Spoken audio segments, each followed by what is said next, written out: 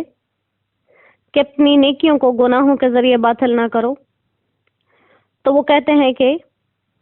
اس کی یہی صورت ہے کہ کسی نیک عمل کے لیے جو شرط ہے وہ شرط نہیں پائی جائے گی، وہ نیک عمل باطل ہو جائے گا۔ بعض لوگوں نے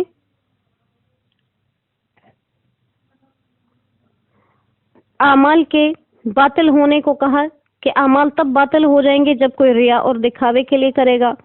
اور بعض لوگوں نے کہا کہ اعمال تب باطل ہو جائیں گے جب نیک عمل کرنے کے بعد احسان جتایا جائے۔ مثلا کسی شخص نے اچھائی کی، اس کے بعد احسان جتا دیا تو وہ ضائع۔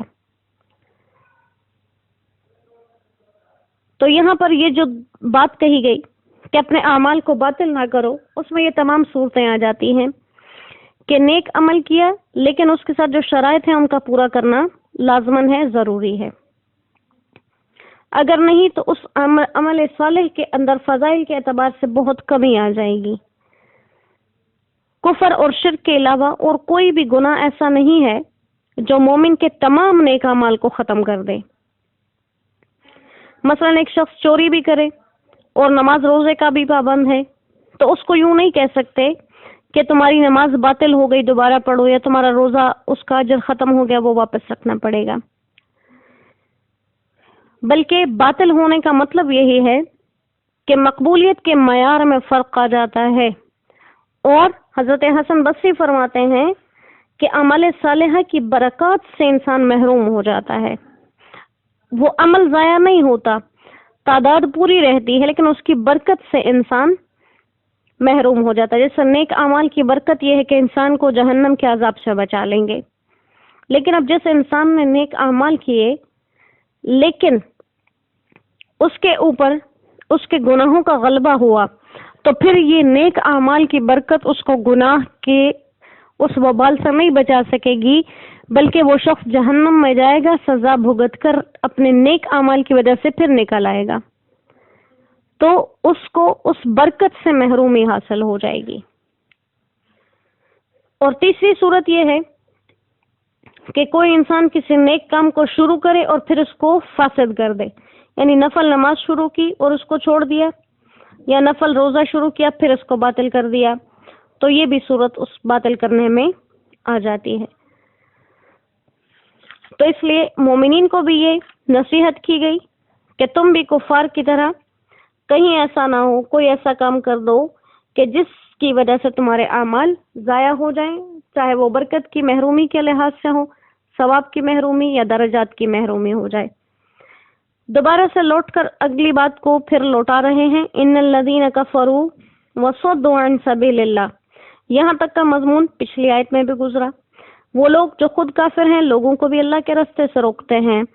پھر کہا کہ تم ماتوا وہم کفار، اگلی شرط بڑھا دی کہ اسی حالت کفر میں مر بھی گئے۔ ایک تو یہ کہ جیتے جی غلطیاں کرتے رہے پھر توبہ کر لی، لیکن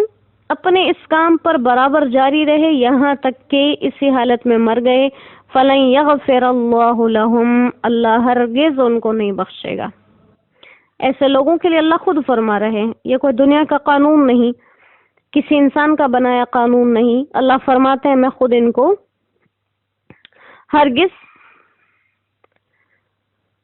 معاف نہیں کروں گا۔ تو دوبارہ اس ذکر کو اس لیے لایا کہ پہلی آیت میں دنیا کے خسارے کا تذکرہ کیا اور اس آیت مبارکہ میں ان کے آخرت کا نقصان بتا دیا۔ اور یہ بھی ہو سکتا ہے کہ پہلی آیت میں عام لوگوں کا تذکرہ ہو کہ جن میں سے بہت سے کافر بعد میں مسلمان ہو گئے، تو ان سے کہا گیا کہ جو اعمال انہوں نے بحالت کفر کیے وہ تو ضائع ہو گئے، اسلام کے بعد ان کا ثواب نہیں ملے گا، لیکن اس آیت میں ان کا تذکرہ ہے جو اسی کفر پر مر گئے، لہذا اس لیے آیت کو دہرایا گیا۔ فَلَا تَهِنُوا وَتَدْعُوا إِلَى السَّلْمِ، ایمان والوں کی طرف خطاب ہے کہ تم لوگ ہرگز بھی